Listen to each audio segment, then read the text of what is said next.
was not going to happen without Barbara Grossman up here.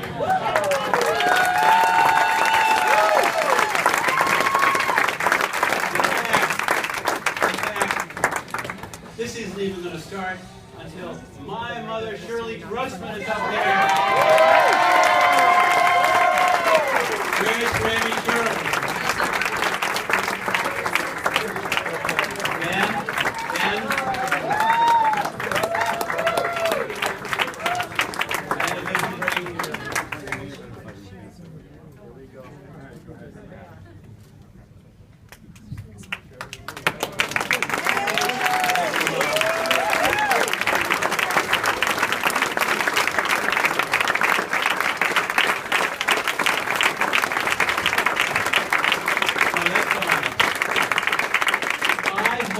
Every single one of you, and those who are not here tonight in this room, but who are in every one of the 351 cities and towns of Massachusetts, I hope you are as proud of what we accomplished during this campaign as I am here tonight.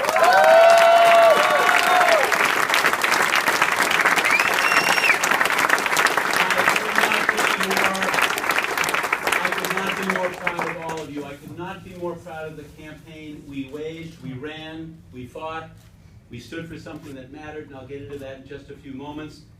I want you all to know that I just spoke with Martha Coakley a few minutes ago. There will be a unity event tomorrow at the at the Parker House.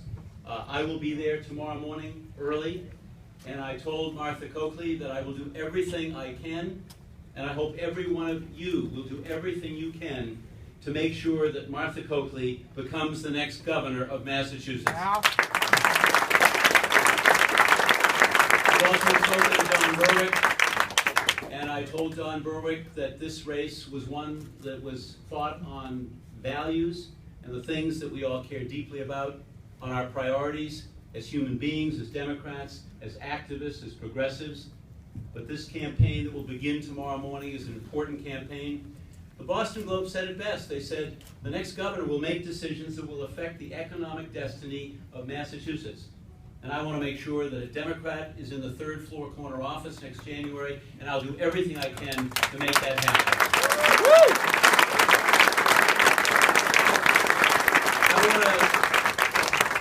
I have some people I would like to thank. I want to thank our campaign team.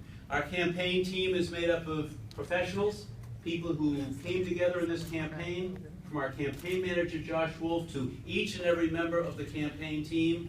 They put together a campaign plan, and we, because that's the most important word in English language, we executed that plan, and we came very, very close to winning this Democratic nomination, and for that, I hope you will always take away from this campaign a sense of accomplishment and a sense of the role that each one of you played in that.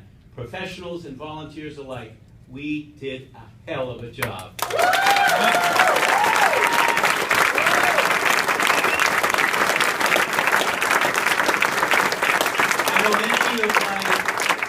know many of my colleagues, from my colleague Jim McDonald, who was our first Deputy Treasurer of the Commonwealth, who's over to my right, to Catherine Burton, who's our Chief of Staff, and there are lots of people who are part of the Treasury team. One of the things that the Boston Globe said that I will always carry with me in my heart, they said that I have been the finest treasurer in living memory. What I wish they had said, which is far closer to the truth, is that we together have created the finest treasury in living memory, because it is a testament to the men and women at Treasury. 700 men and women who are in every part of Treasury, that we had the finest team that has ever been assembled in state government to have run this Treasury over the past 4 years. You collectively reflected credit on yourselves and on us every single step of the way, and I will always be grateful for the work that the men and women at Treasury have done during these past 4 years. Thank you all.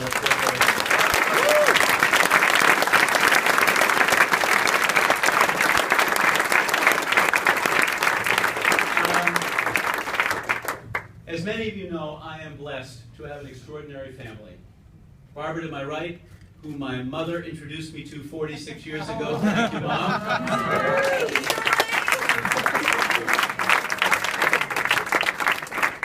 to my mother, Shirley, and Mom, how many times have I called you so far today? I went to Lynn today.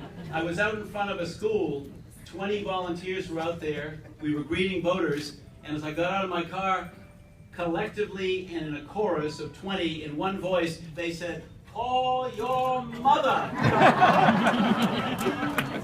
Well, Mom, I'll have a little more opportunity to call you, but I hope I haven't fallen down on the job too much. I want to thank our children. I want to thank David, Ben, Josh, Mary Jo, and Becky, because we have 3 sons, 2 daughters-in-law, and that equals 5 children. 5 grandchildren. I haven't gotten to them yet. I want to thank our children for everything they did and for what they stand for. They have 5 children, and one of them is here. Where's Will? William. Oh, there. William Grossman, right there.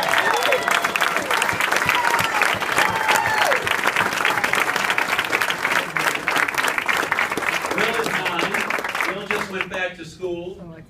But we also have Jack. And Jack, as many of you recall, was born at 3:19 p.m., the day that I was privileged to win the endorsement of the Mass Democratic Party at that wonderful convention. What a gift in one day to have had another grandchild, a healthy baby boy named Jack, and to have won the endorsement because of an army of activists, and so much of that army of activists is right here tonight. So we thank you again for all of that.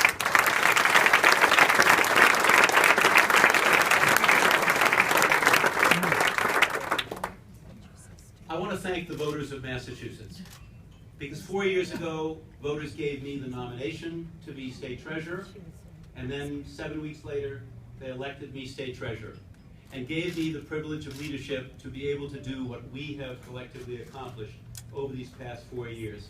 I want to thank the voters for what they did here today.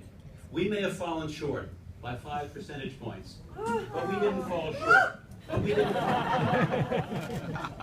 She's verklempt.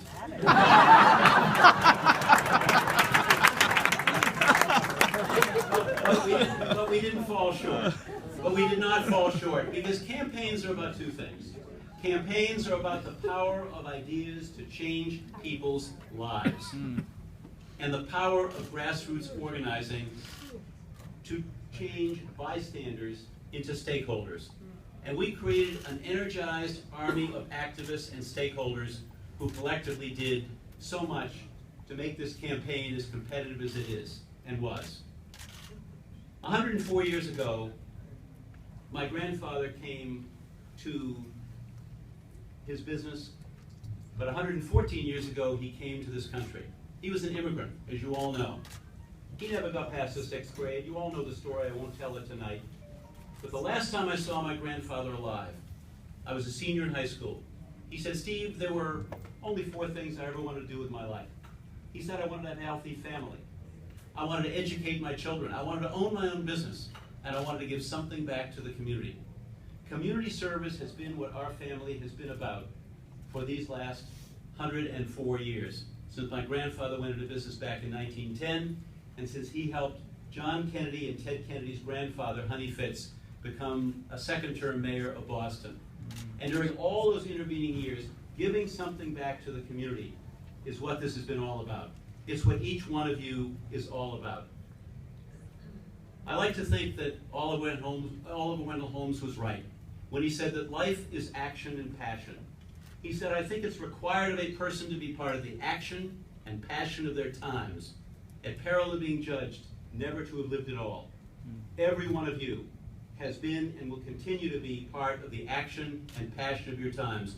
And whether you're Will Grossman, age 9, or whether you're Shirley Grossman, age 92, that kind of commitment to the people of Massachusetts, to lifting every single person up and giving them the tools they need to be everything they want to be. Somebody asked me a question when I was chairman of the Democratic National Committee. They said, "Steve, you're deeply committed to the Jewish community. You've devoted a great deal of your life to the Jewish community, and you've devoted a great deal of your life to politics. Do you see any conflict there?" And I said, "Actually, no. I see them being an unbroken line.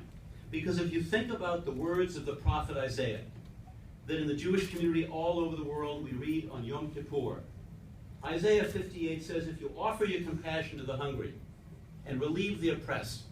Then shall your light shine in darkness, and your gloom shall be like noonday.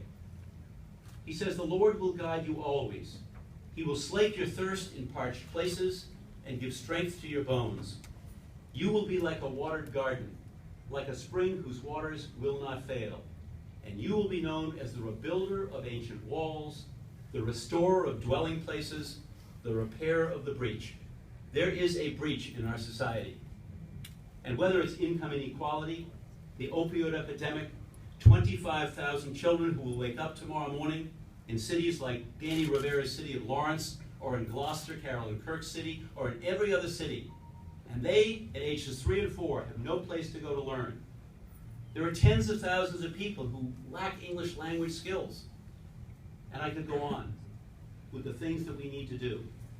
That's what the prophet Isaiah was talking about thousands of years ago.